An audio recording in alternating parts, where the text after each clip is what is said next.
Evangelio según San Juan, capítulo número 8, y quisiera leer desde el verso 31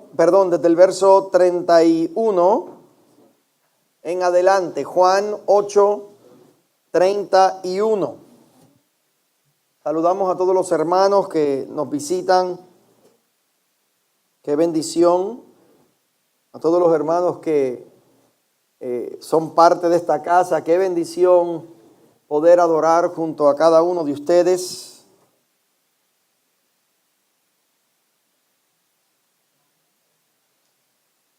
En el día de hoy quisiéramos darle continuidad a nuestra serie acerca del doxa de Dios, y el domingo pasado comenzamos a hablar de la gloria de Dios en la faz de Jesucristo. El doxa de Dios, ¿verdad? Jesucristo, quien es la imagen y la sustancia de quien es Dios. Entonces explicábamos, ¿verdad?, el domingo pasado el hecho de que Cristo no es un personaje que comienza a manifestarse en el Nuevo Testamento, sino que Cristo es desde la eternidad y hasta la eternidad. Él era uno con Dios y estaba allí presente desde el momento de la creación, y establecimos cómo es que Cristo está ahí desde el principio, y el propósito es en el día de hoy, un domingo antes de celebrar lo que por ahí se conoce como el domingo de resurrección, pues un domingo antes, hoy queremos hablar acerca de la misión, lo que Jesucristo vino a hacer aquí en la tierra. Y para eso quiero tomar esta porción de la palabra que dice de la siguiente forma. Juan capítulo 8 y verso 31 dice: dijo entonces Jesús a los judíos que habían creído en él: si vosotros permaneciereis en mi palabra, seréis verdaderamente mis discípulos, y conoceréis la verdad, y la verdad os hará libres. Les respondieron: linaje de Abraham somos, y jamás hemos sido esclavos de nadie. ¿Cómo dices tú, seréis libres? Jesús les respondió: de cierto os digo, que todo aquel que hace pecado, esclavo es del pecado. De cierto os digo, que todo aquel que hace pecado, esclavo es del pecado. Esta porción nos deja ver claramente que tenemos un problema. Un problema que ya hemos discutido aquí en Casa de Gracia, pero ciertamente un problema que requiere la necesidad de estudiarse. Cuando Jesús dice: de cierto os digo, todos recuerdan aquí que en los tiempos bíblicos no se usaban los superlativos. Entonces, cuando usted oye a Jesús decir de cierto os digo, es que iba a decir una verdad ciertísima. En la Biblia se utiliza la repetición para darle énfasis a algo que se quiere decir. Por ejemplo, cuando el profeta fue a describir la clase de seducción que Dios le dio, cuando él dijo: no profetizaré más a nombre tuyo. Y luego él dice: no obstante, había un fuego ardiendo dentro de mí. Traté de sufrirlo y no pude. Y ese fuego fue tan fuerte que él lo describe y dice: me sedujiste, oh Jehová, y fui seducido. Entonces utiliza la repetición para hablar que fue una super seducción en los términos bíblicos, para describir la santidad de Dios, no utilizaban el superlativo el santísimo Dios, sino que usaban la repetición, el Dios santo, santo, santo. Entonces usted ve este modelo, ¿verdad?, siendo utilizado, la repetición para darle énfasis a algo. Cuando Jesucristo se disponía a decir una verdad ciertísima, entonces Él decía, como empieza aquí, de cierto os digo. Y ahí viene la verdad ciertísima, que todo aquel que hace pecado, esclavo es del pecado. Yo sé que este tema es una especie en peligro de extinción en muchas iglesias hoy en día, que ya no le quieren llamar al pecado pecado, sino que ahora le llaman faltas en el carácter, ¿verdad? Pero Casa de Gracia ha reconocido, ¿verdad?, a llamarle las cosas tal y como son. Entonces, el problema del que está hablando Jesús es un problema de esclavitud. Y Él está diciendo cómo es el hecho de que los hombres nacen siendo esclavos del pecado. Y esto es debido a que el pecado ha sido heredado o transferido a nosotros por medio de nuestros padres y en una cadena directa hasta Adán y Eva. Y el propósito de entender esto, ¿se acuerdan que la semana pasada hablamos de cómo fue que cuando el primer hombre pecó, en él pecó todo el mundo? Porque él fue la cabeza representativa en cuanto al pecado. Por eso es que la Biblia dice que en Adán todos mueren, por cuanto todos pecaron y están ¿qué? Destituidos de la gloria de Dios. Entonces Jesús pretendía establecer esto de manera clara y que no les quedara duda a una gente. Jesús aquí tenía una audiencia que eran un dolor de cabeza.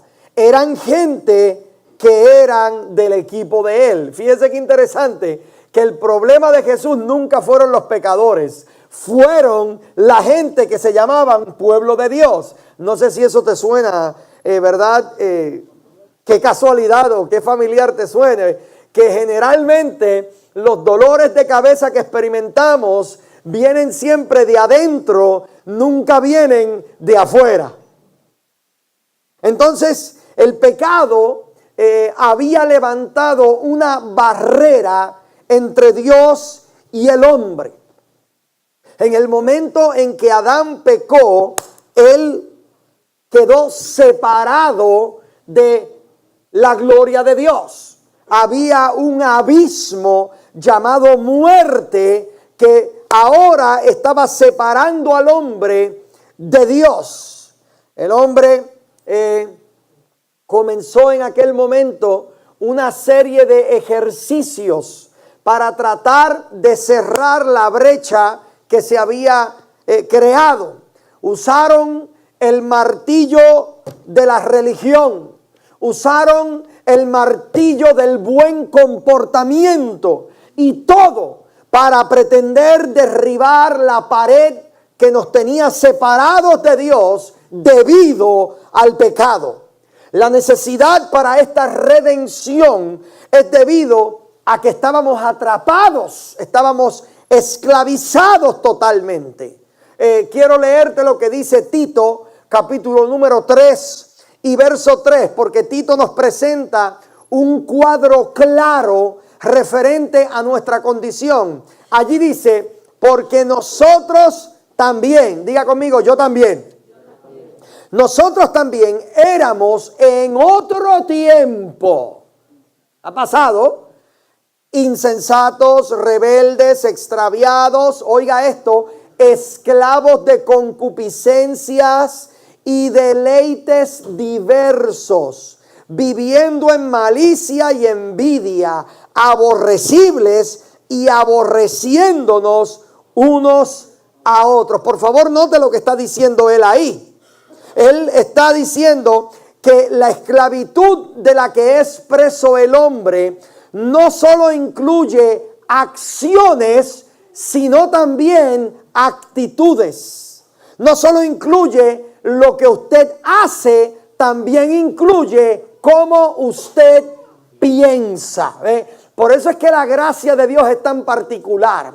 Porque usted me puede engañar a mí con sus acciones y yo puedo ver en usted una conducta de lo que yo entiendo que es un hijo de Dios. Pero Dios ve mucho más allá. Dios ve nuestras intenciones reales. Esto fue lo que le pasó al profeta Samuel cuando fue a la casa de Isaí a ungir al próximo rey de Israel. Él pretendía ungir al próximo rey que se pareciera más al rey presente, que era Saúl. Y cuando él comenzó a ver a los hijos de Isaí, él llegó el primero, Señor, este tiene que ser, mira qué bien se ve. Y el Señor le decía, no, ese no es. Y seguía pidiendo más hijos, búscate el próximo.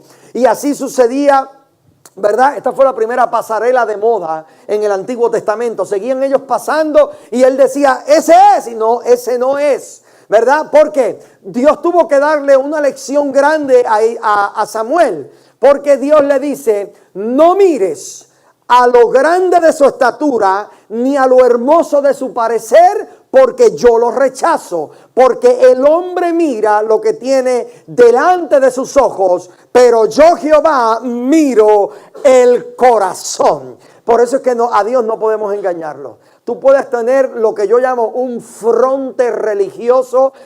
Yo conozco un montón de frontús. Yo conozco un montón de gente que la tienen bien montadita. La gente los ve y dice, wow, qué santo de Dios. Pero si pudieran ellos ser totalmente transparentes, la gente quizás se daría cuenta de terribles circunstancias que están cargando, que todavía no han sido trabajadas. Eso era lo que pasaba con la audiencia de Jesús. Jesús les estaba diciendo, si ustedes son mis discípulos, ustedes pueden llegar a ser verdaderamente libres. A aquello les tocó un nervio. Ellos dijeron, espérame, ¿cómo que libre? Nosotros nunca hemos sido esclavos. Nosotros cumplimos con la ley, nosotros estamos al día con la ley, no la sabemos de arriba abajo, pero él estaba queriéndoles dar a entender que había algo, diga conmigo, más profundo. Y eso tiene que ver con la mente y con el corazón. Así que tiene que ver con las acciones, pero también tiene que ver con la mente y con el corazón. La gracia y el evangelio de Jesucristo que esta iglesia predica tiene que ver con la transformación integral, progresiva de tu mente y de tu alma, también como tiene que ver con la transformación de tus acciones. ¿Por qué? Porque hemos dicho en esta casa que este evangelio tiene que ver con frutos. Porque la Biblia dice que por su fruto los conoceréis. ¿Cuántas veces hemos dicho eso? Entonces esto ya no tiene que ver solamente con algo interno, sino que también tiene que ver con lo externo. Que quede claro, no estoy hablando de pantalones y faldas y aretes y iba a decir estupideces, pero voy a decir y tonteras. Por favor, note que la esclavitud de la que es preso el hombre, entonces incluye actitudes y acciones. Y a eso era lo que quería concentrar su foco de atención Jesús, porque él quería que su audiencia entendiera que el concepto de la redención viene a nosotros. ¿Por qué? A través del concepto de la esclavitud. Entonces, hoy mi intención es que usted y yo entendamos cuál fue la misión de Jesucristo aquí en la tierra. La misión de Jesús no fue sanar enfermos, no fue darle vista a los ciegos o hacer que el paralítico andara. Eso eran beneficios marginales a la gloria que él cargaba. Pero el beneficio de la sanidad física no era el propósito final. Qué pena que hoy en día hay gente que siguen los ministerios por el beneficio marginal de las sanidades. Mire, escuché que viene un evangelista que Dios lo usa en platificación de muela, que Dios lo usa enderezando los tobillos, o que Dios lo usa y ellos son reconocidos. Ese es su trademark. Pero déjeme decirle algo, esos son beneficios marginales. ¿De qué me vale a mí sanarte la muela cuando el corazón todavía lo tienes podrido? ¿De qué me vale a mí dejar de verte andar físicamente en muletas cuando en tu espíritu todavía estás gateando, estás sufriendo? Hay una enfermedad mucho más profunda, y a esa es la que este evangelio de gracia vino a concentrar su plan y su esquema de ataque para producir una transformación completa, total y toda.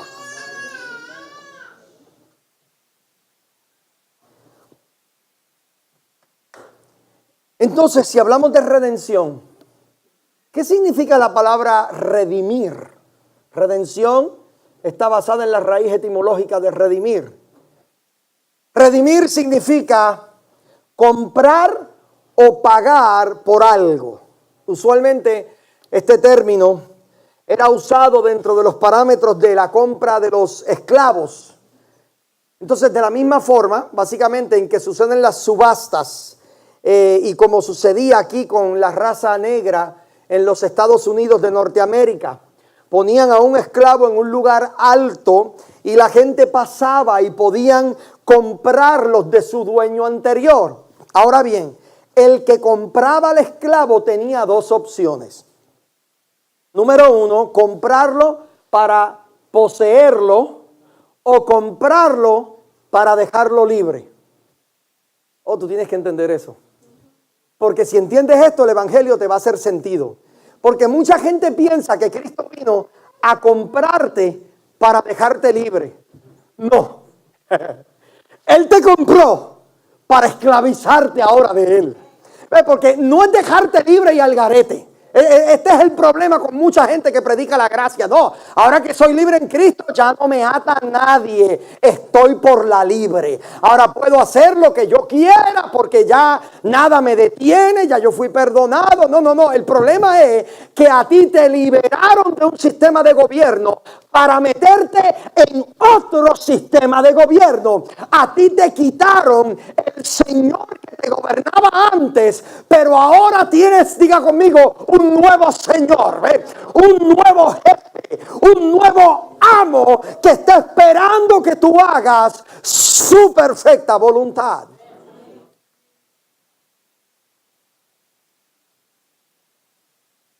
Entonces, la palabra que usualmente en la Biblia se utiliza con esta libertad es la palabra lutro en griego, que también tiene un prefijo que es apolutro. Apolutrosis es la palabra griega que se usa. Apolutrosis significa algo más allá de ser libres, algo más que simplemente ser libertados. Está hablando de una super libertad. Libertarte de tal forma que ya nada ni nadie puede esclavizarte porque ya tienes dueño y le perteneces a alguien. Mejor explicado, Romanos 3:24, Pablo habla de cómo fue que fuimos justificados por la redención. Esa es la palabra para nosotros en este día, redimidos, redención. Dice Romanos 3:24, siendo justificados gratuitamente por su gracia, ¿mediante qué? La redención que es ¿en quién? En Cristo Jesús. Este proceso de redención es un proceso profundamente maravilloso.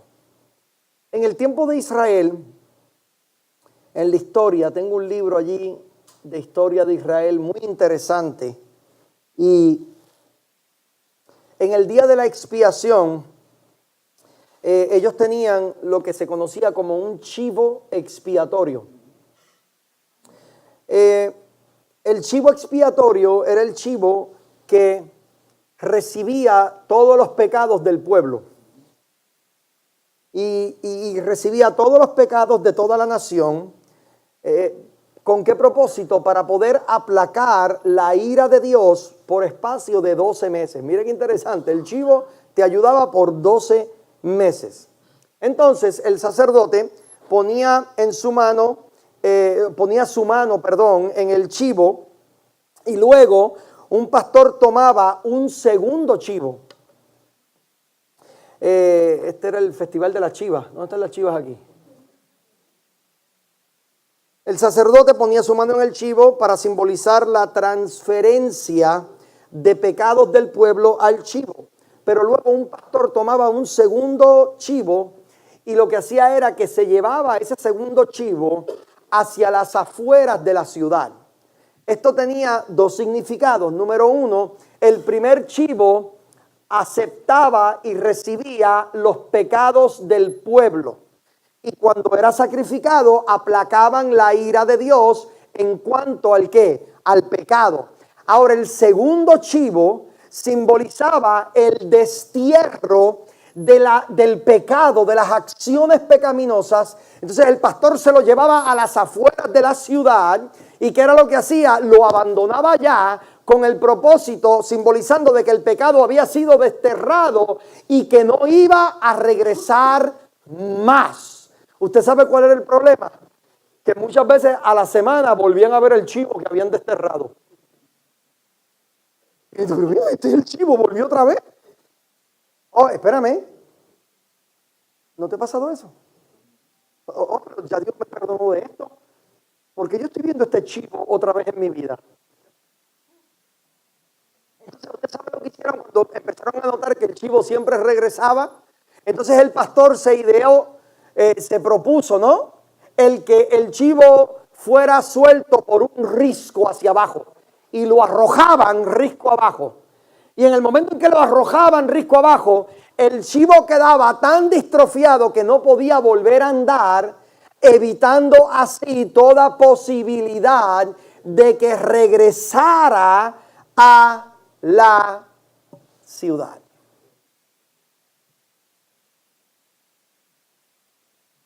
Eso es lo que se conoce como apolutrosis, el remover el pecado de tal forma que ya no vuelva a aparecerse otra vez. Oh, usted tiene que repetir eso.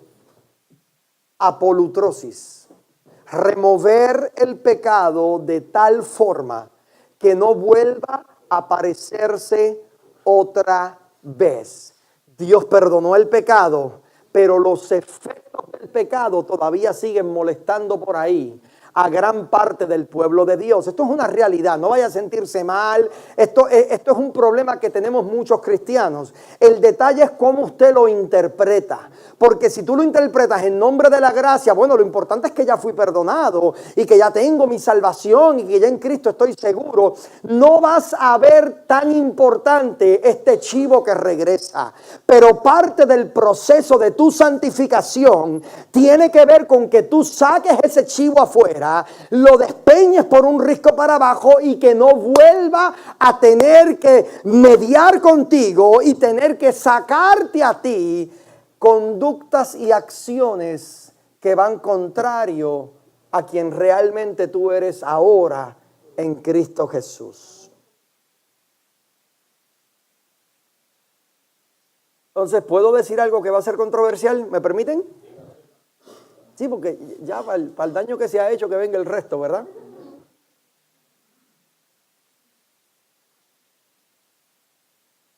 Bueno, de manera oficial, ¿verdad? Personalmente, yo no digo que aquí todos piensen de esta misma forma. Esta es Abner Ávila. Yo no creo que usted jamás, ninguna persona, no creo en que la salvación se pueda perder. Decir eso desde aquí es un problema. Pero para lo que falta ya que venga el resto, si a mí de todo me han dicho. Pero yo quiero, ¿verdad? Tal como digo la postura, ¿no? El que quiera hablar de esto en manera privada, por favor, escríbame un mensaje por Facebook, porque siempre por ahí me invitan a dialogar siempre, pero nunca llegan. Pues ya lo dije, ¿verdad? Ya me metí al medio. Ok, bueno, seguimos. Aquí te va. La razón por la que usted no puede perder su salvación es porque el chivo de tus pecados lo tiraron por el risco. Por eso es que tú no puedes ser salvo hoy y mañana no. Porque el precio por tu pecado fue pagado y fue tan completo que no hay forma de que ese chivo vuelva a aparecerse por tu ciudad. Porque el pago fue, esta palabra la aprendí en Chile, contundente. Entonces, si usted ha confiado en Cristo como su Salvador, óigame bien porque esto está bonito. Si tú has confiado en Cristo como tu Salvador, la única forma en que usted no va a llegar al cielo es que el cielo sea destruido. Porque no hay forma posible que si ya Cristo se sentó en su trono y derramó tu sangre por ti y te redimió y te entregó su vida por herencia, la consecuencia obvia es que vas a reinar en gloria con Él eternamente. Eso no puede quedarte la menor duda.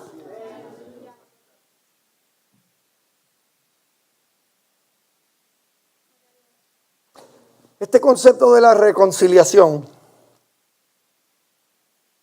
es uno que te presta para mucha pelea tonta teológica. Y como yo digo, el que quiera pelear conmigo para insistir que sí puede perder la salvación, mira esto, pelean para demostrarme que sí pueden llegar al infierno. Estas son las discusiones más ¿tú estás oyendo lo que yo estoy diciendo? ¿Cómo usted dice que no se pierde? ¡Claro que se pierde! Yo, ¿en serio? ¿Tú estás abogando por tu buena posibilidad de llegar al infierno? Entiéndelo, ¿verdad? Porque Dios lo sabe que no quiere llegar al cielo.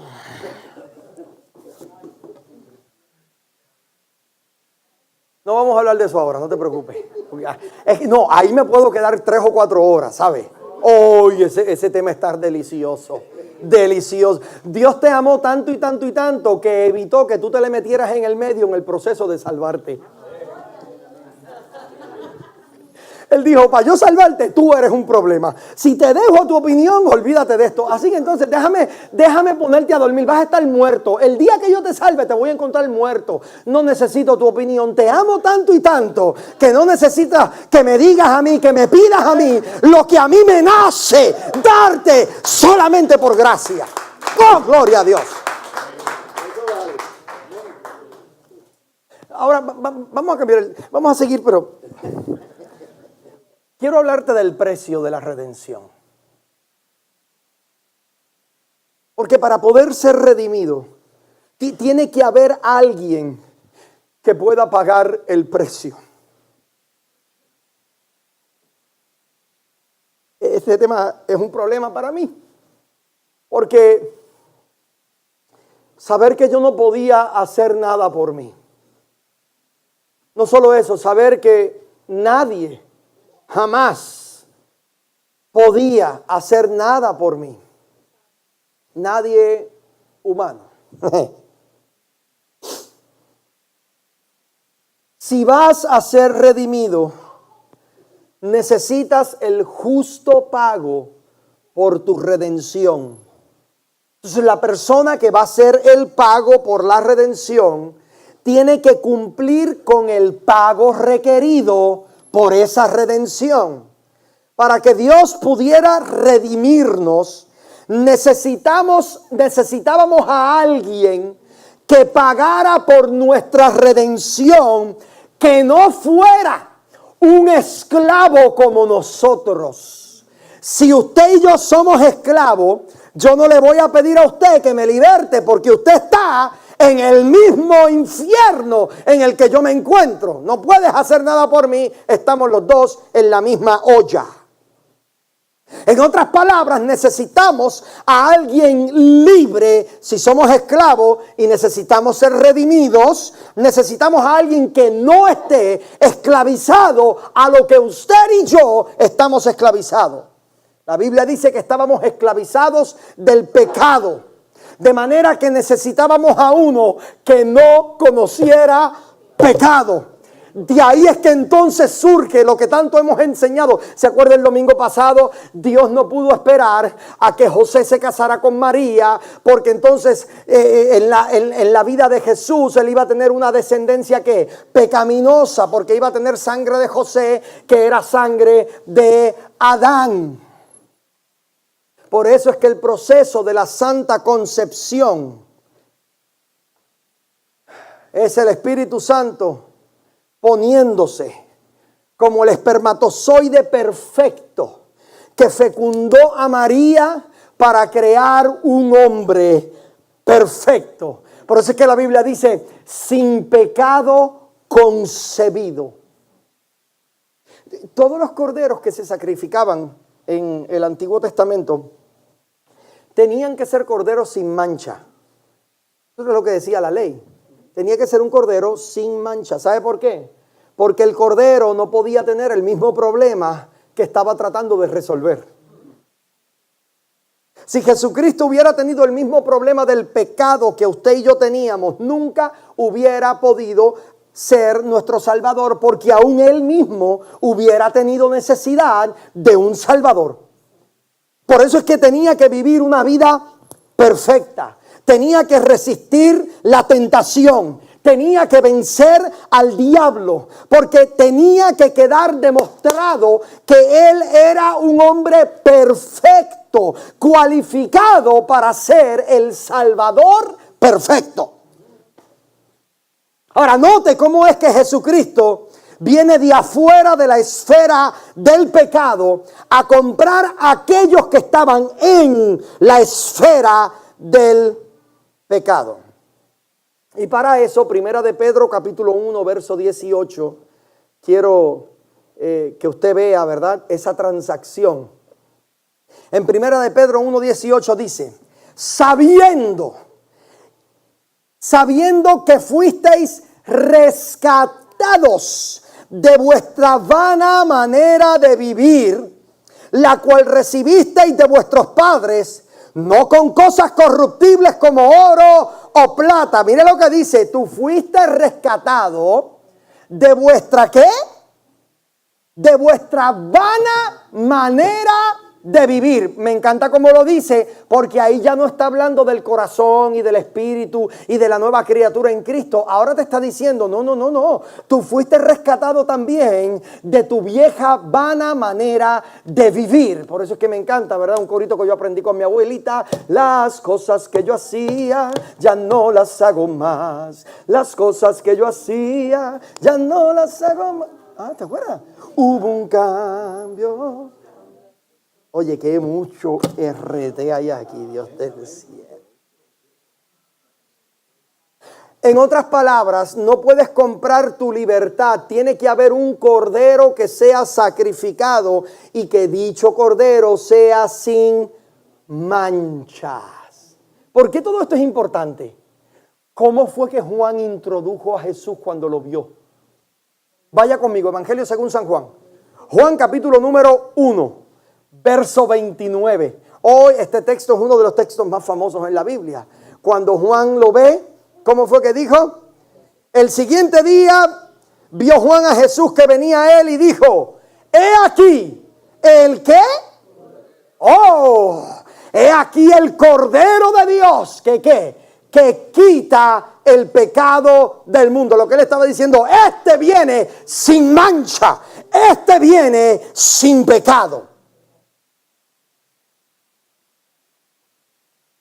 Y usted se recuerda que Dios estableció que como único se trabajaba con el pecado era por medio del derramamiento de sangre de un animal que inocente. ¿Lo estableció Dios o no lo estableció? Claro que sí. Por eso fue que vio con desagrado la ofrenda de Caín. Porque habiendo él sido instruido que de la manera en que se trata con el pecado es a través de un sacrificio y derramamiento de sangre, él vino a traerle frutas y vegetales. ¿Qué pantalones? Ahí es que tú puedes entender. Y dices, oye, pero vea que el tipo estaba pasado. Vino a tratar de lidiar con su pecado con la ofrenda que mejor él quiso traer, ignorando lo que Dios ya había establecido, que era cómo se trabajaba con el pecado. Ay, ay, ay, ay, ay, ay, ay, ay, ay. Por eso es que el concepto de la adoración a mí me encanta. Porque lo que estaba haciendo Caín y Abel era un acto de adorar a Dios.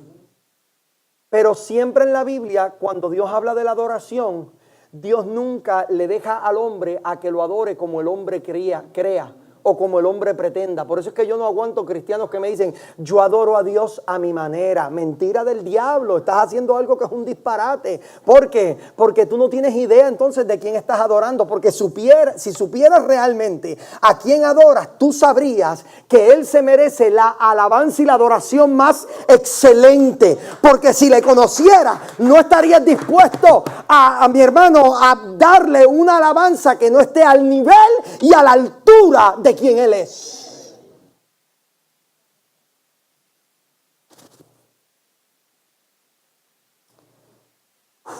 En otras palabras, para lidiar con el pecado, la garganta del cordero necesitaba ser abierta. Iba a decir abrida, pero me salvé.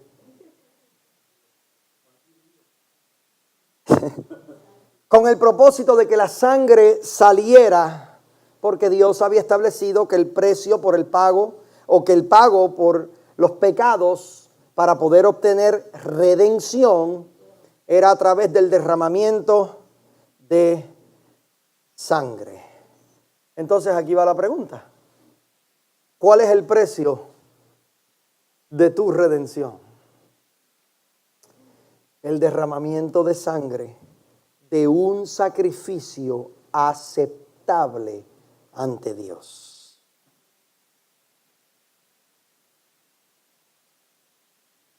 Entonces el derramamiento de sangre es el mecanismo que Dios escogió utilizar para darnos la vida, porque el pago del pecado necesita ser hecho a través del sacrificio de una vida.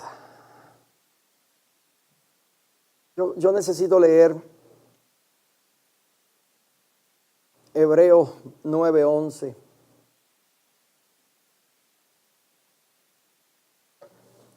Esta es una de las verdades de la Biblia que yo encuentro más poderosas para la iglesia de este tiempo. Y tenía que ser. Capítulo 9 y verso 11. 9:11. Siento que viene un Porsche por ahí. 9:11, varón, es bíblico. Ok.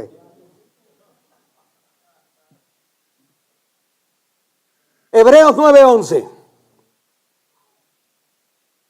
Mire, esas 5 palabras primeras, eso es rompehueso. Pero estando ya presente Cristo. ¡Oh! Pablo está diciendo, este beneficio no lo tuvo nadie jamás. Esto no lo tenía Abraham, no lo tenía Moisés, no lo tenía David. Y ahora nosotros necesitamos entender, es lo que está diciendo, pero estando ya presente Cristo. O sea, en otras palabras, lo demás se acabó. Estando ya presente Cristo, mire esto. Sumo sacerdote de los ¿qué? De los bienes venideros. Por el más amplio y más perfecto tabernáculo, no hecho de manos, es decir, oye, no de esta creación, y no por sangre de machos cabríos ni de becerros. O sea, todos los sacrificios que se habían hecho hasta el día de hoy tenía que ver con animales, con becerros, con machos cabríos, pero ahora no, dice, sino por su propia sangre entró una vez para siempre en el lugar santísimo, habiendo obtenido eterna, ¿cuál es nuestra palabra para hoy? Redención. Él obtuvo eterna, ¿qué? Ahí no dice redención temporera para aquellos que piensan que la vas a perder. Ahí no dice redención a base de lo que tú hagas. No.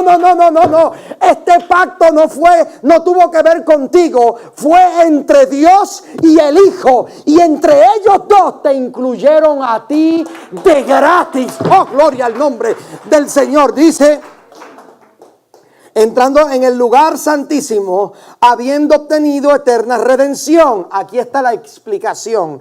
Porque si la sangre de los toros y de los machos cabríos y las cenizas de la becerra rociadas a los inmundos santificaban para la purificación de la carne, diga conmigo ahora, ¿cuánto más? ¿Cuánto más la sangre de Cristo, el cual mediante el Espíritu eterno se ofreció a sí mismo sin mancha a Dios, limpiará vuestras ¿qué? Conciencias de obras muertas para que sirváis al Dios vivo. Esta salvación incluye no solamente tu justificación, sino que las obras muertas en las que te has metido son crucificadas juntamente con Cristo. Así que, aquí viene, así que, por eso es mediador de un nuevo pacto. Diga conmigo, nuevo pacto.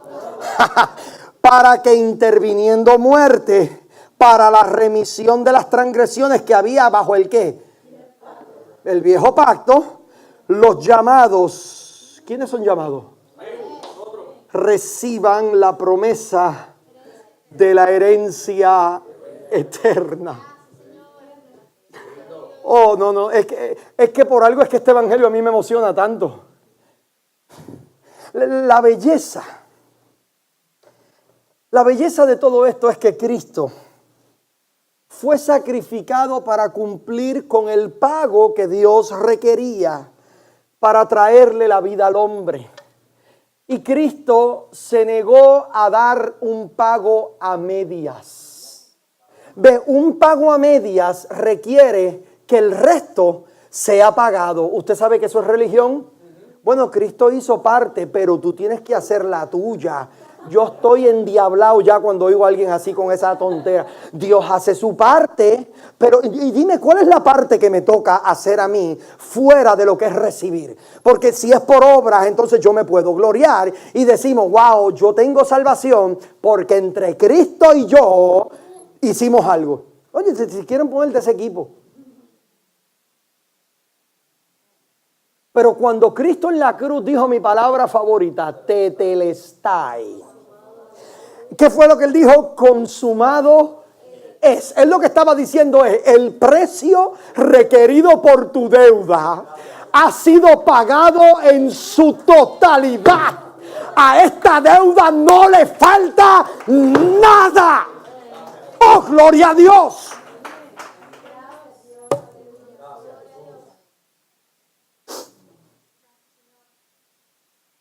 Dios demandó ese derramamiento de sangre, que fue un sustituto, mi hermano, aceptable. Entonces, como todos nacimos en pecado, nadie podía ofrecerse por nadie.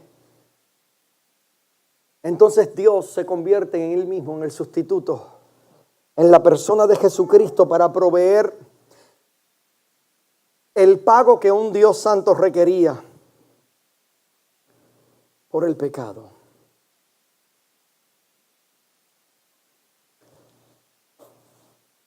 Por eso es que cuando tú pretendes pagar por tu salvación, me van a perdonar, pero parece que cuando yo tiro pedradas funcionan ustedes mejor que cuando les paso la mano. Aguanta la bazuca que la vamos a explotar.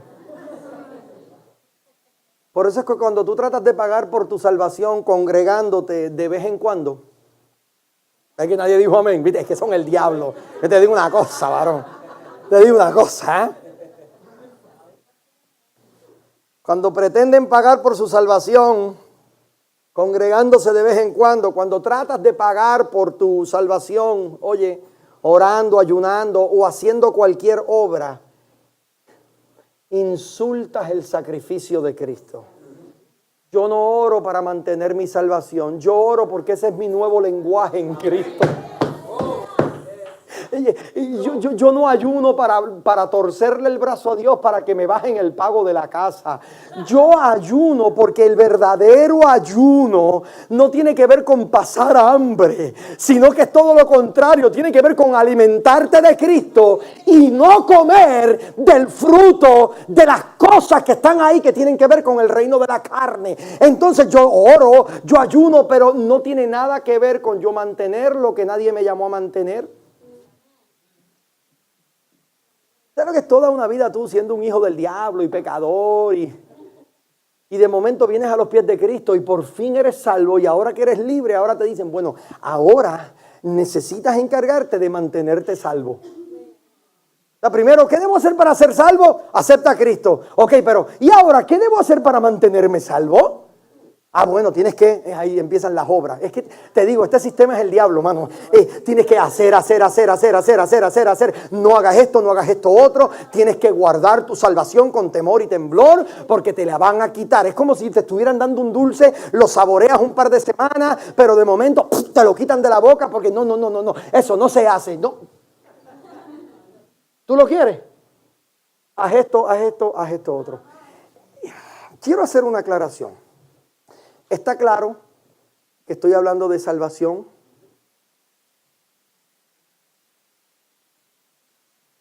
Porque hace un rato dijimos que te salvaron también de tu vieja manera de vivir.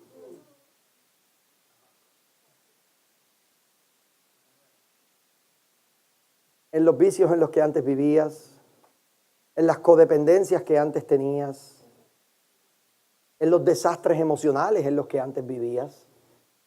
A todo eso, usted ha sido llamado a superarlo. Dios no quiere que te preocupes ya por tu salvación porque ya fue ganada en Cristo. El dolor de cabeza aquí es el proceso de la santificación. Ahí es donde está el problema. ¿Por qué? Porque si tú en nombre de la gracia estás justificando el seguir viviendo de manera mediocre, este evangelio no fue diseñado para ti y lo que estás haciendo es de algo maravilloso un disparate total. Y no solo eso, en el proceso nos hace daño a nosotros.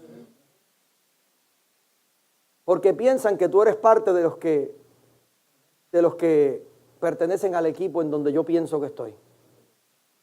Entonces cuando ven por ahí cualquier hijo, ¿por qué usted cree que a mí me molestó y que me ardió en el alma cuando yo vi que se levantó el Jesucristo hombre?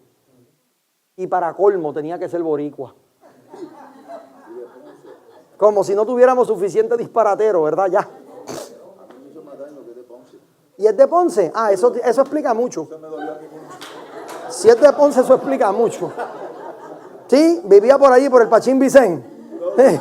Chacho, yo sabía. Eso explica mucho, ¿saben? Tengan cuidado. ¿Usted sabe por qué a mí me molestó tanto cuando empezó a agarrar fuerza lo del Jesucristo hombre? Porque el Jesucristo hombre se defendía con teología reformada. Como no había por dónde agarrarlo en ese tema, por favor analice los videos porque todavía están en YouTube. Cuando él discutía teología, era todo teología reformada. Y luego metía muy sigilosa y metía sutilmente el disparate de que él era ahora el Jesucristo hombre. Pero lo que él discutía para ser analizado por sus detractores era teología reformada. Y la teología reformada, discúlpeme, es matemática, se suma. Es el único sistema teológico que usted le ve la lógica de principio a fin. Yo me disculpa si soy un poco aquí, planto mi bandera, pero es que no hay otro sistema, varón. No hay otro sistema. Entonces, ¿qué sucede? Él con teología reformada, y como el pueblo de hoy hay tanto analfabetismo espiritual, ¿entiende? Pues entonces, como no estudian la Biblia, Pues entonces pretendía comerle los dulces hablando del tema de la salvación, que es tan maravilloso, para luego meter su disparate, y se iba todo envuelto en el mismo paquete. Entonces, en la mente de la gente, todo lo que tiene que ver con teología, ay, tú eres de los de creciendo en gracia, y yo me caso en nada, no. Ese tipo no me representa.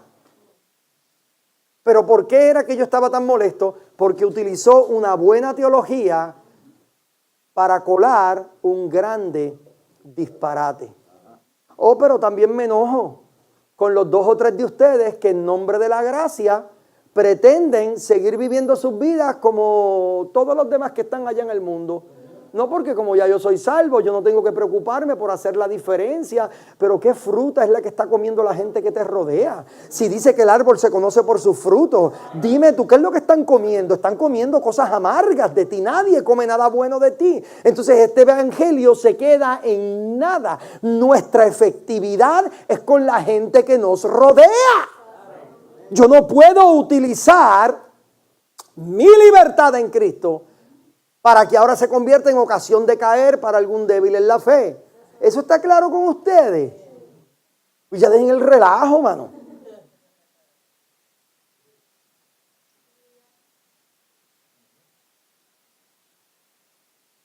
Bueno, acabo de terminar de hablar de lo que era el precio de la redención, perfecto pago. Quiero hablarte un poquito de lo que la redención entonces logró. Ya tengo sobre el tiempo, pero aquí te va. Gálatas capítulo número 3, verso 10. ¿Qué fue lo que la redención logró? Mira qué cosa más linda esto, man. Gálatas 3:10. Porque todos los que dependen de las obras de la ley están ¿qué? Bajo maldición. Pues escrito está, maldito todo aquel que no permaneciere en todas, no en algunas. Aquí es donde la religión se cuelga, porque la religión quiere cumplir con 2 o 3, pero quieren seguir comiendo carne de cerdo. Y quieren seguir comiendo camarones y langostas. Todo eso está prohibido por la ley. Okay, déjame seguir porque es que me emociono y me voy por ahí. Entonces dice, todos los que dependen de las obras de la ley están bajo maldición, pues escrito está, maldito todo aquel que no permaneciere en todas las cosas escritas en el libro de la ley. ¿Para qué?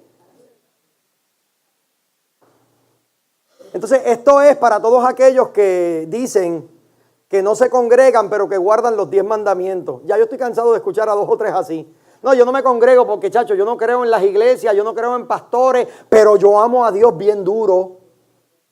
Yo amo a Dios, muchacho, tú no sabes. Y si alguien necesita oración, yo voy a orar por la persona y yo los visito y yo hago esto y yo hago lo, pero yo no me congrego, yo no estoy de acuerdo con muchas cosas, excusas baratas. ¿Por qué?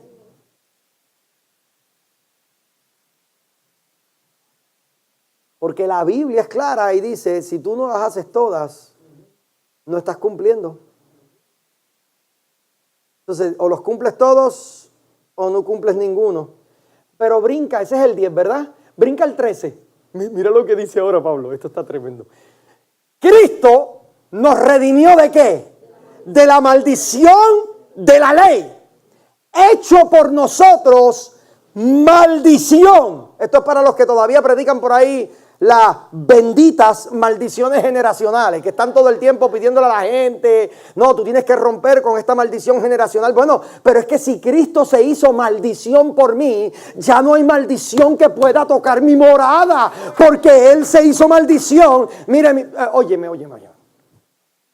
No, pero es que tú no sabes, mi abuelo fue borracho, mi papá fue un borracho, entonces yo tengo que romper esa cadena porque mi hijo puede salir borracho.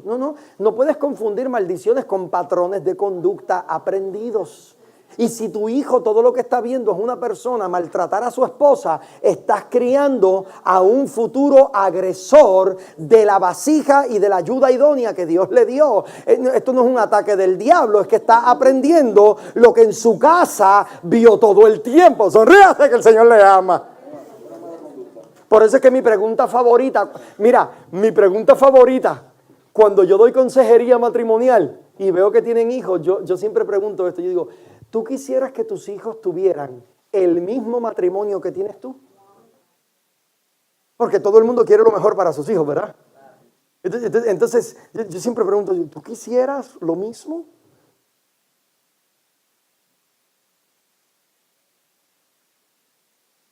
Entonces el verso 13, Cristo nos redimió de la maldición de la ley, hecho por nosotros maldición, porque escrito está, maldito todo el que es colgado en un madero. O sea, miren qué interesante, en el versículo 10 dice que estábamos todos malditos, estábamos maldecidos. Pero el 13 dice que Cristo nos redimió de la maldición de la ley. Todavía hoy la iglesia sigue tratando de guardar la ley sin entender que ya el sacrificio de Cristo nos libertó totalmente de ella. Ahora, no te quedes ahí. Ahí mismo el capítulo número 4, Carla, por favor, del 4 al 5. Mire lo que dice ahí el capítulo 4, del 4 al 5. Dice, pero cuando vino el cumplimiento del tiempo, Dios envió a su Hijo, nacido de mujer, y nacido ¿bajo qué? Bajo la ley. Para que redimiese a los que estaban bajo la ley, a fin de que recibiésemos la adopción de hijos.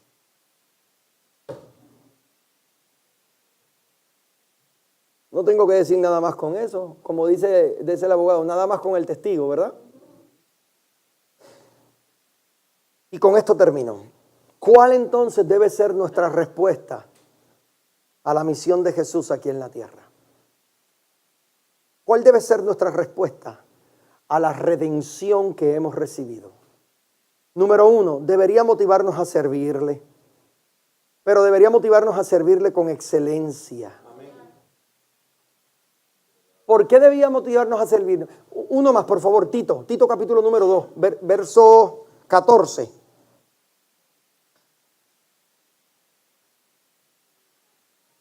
Mire lo que dice ahí. Cristo, quien se dio a sí mismo por nosotros para redimirnos de toda iniquidad y purificar para sí un pueblo propio. ¿Qué dice ahí? Celoso de buenas obras. La gracia no es nada más para que tú te regocijes en que eres salvo, pero que no influya en tu conducta externa. El pueblo de Dios es celoso de buenas obras. De manera que como murió por mí, ahora yo vivo para servirle. Déjame seguir porque es que te tengo que dar este texto para que no quede lugar a dudas. Primera de Corintios 6, 18 al 20.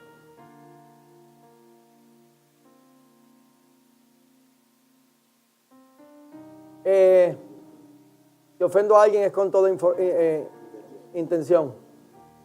Dice ahí que huid de la fornicación.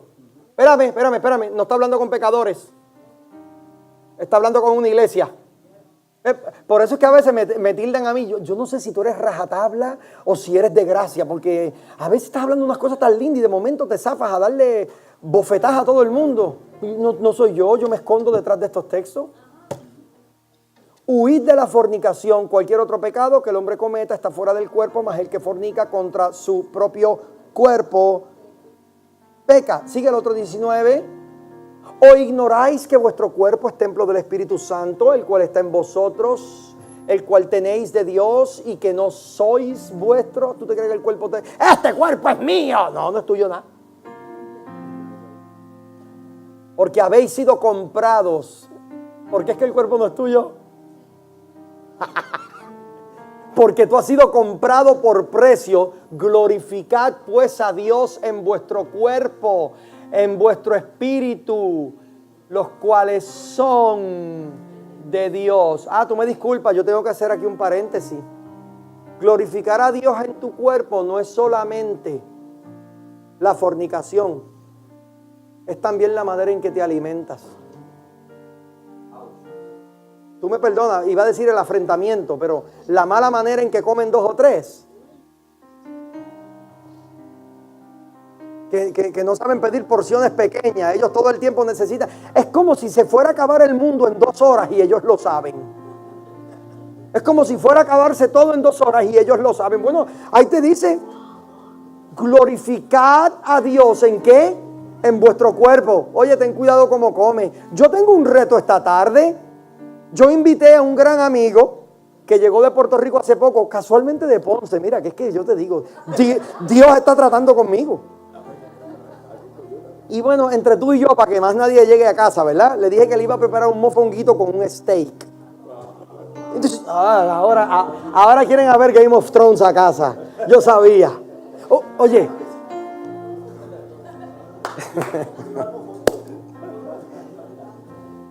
Yo desde ayer estoy haciendo planes.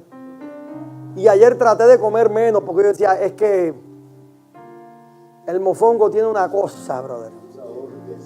Especialmente el que hace el hijo de Agapito Ávila y Rosín.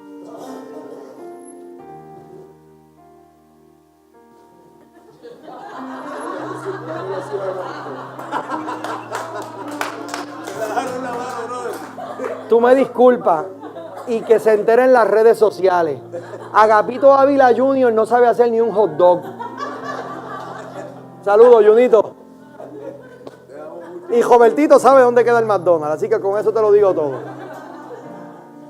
Óyeme, porque entre risa y risa quiero que estés claro en esto. Glorifica a Dios en tu cuerpo. Trata tu cuerpo bien. Porque ahora todo está bien, pero mire mi hermano, yo cuando cumplí 44 años sentí que algo sucedió en mi cuerpo. 43 años tenía. El 21 de enero, cumplía el 22. Y el 21 de enero, a las 11:59 de la noche, cuando dieron las 12, mis rodillas hicieron clock out y se fueron.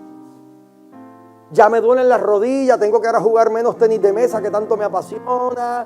Siento ahora algo que hace clac cuando la muevo mucho. Algo diabólico sucede en los 40. Es una cosa es increíble. Cuida tu alimentación. Cuida tu alimentación. Deja la gula. Por eso es que esto es un pecado tan terrible, hermano. Protege y cuídate cómo te alimentas. Déjame seguir adelante porque es que no acabo. Primera de Corintios, que dice ahí que dejemos a un lado las inmoralidades sexuales. ¿Por qué? Porque hemos sido comprados a precio de sangre. Qué consejo más lindo, ¿verdad? Oye, tú eres un hijo de Dios. Compórtate como tal. Haz como tal. Y finalmente, esta redención debería movernos a nosotros a adorar. Esta redención debería moverme a mí a que mi adoración sea la más excelente. Que mi adoración realmente sea genuina para